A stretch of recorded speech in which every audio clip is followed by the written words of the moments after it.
భగవద్గీతలోని 7వ అధ్యాయంలోని 14వ వచనం. దైవీ హైయీసా గుణమయీ మామా మాయా దురత్యయా మాం ఏవయే ప్రపద్యంతే మాయాం ఏతాం తరంతి తే.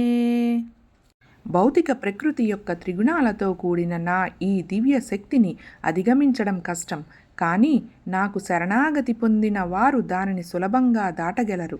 ఈ శ్లోకంలో శ్రీకృష్ణుడు తన దివ్య శక్తి యొక్క శక్తిని వివరిస్తాడు. ఇది భౌతిక ప్రకృతి యొక్క 3 గుణాలతో ముడిపడి ఉంటుంది: సత్వ, రజస్ మరియు తమస్ గుణాలు.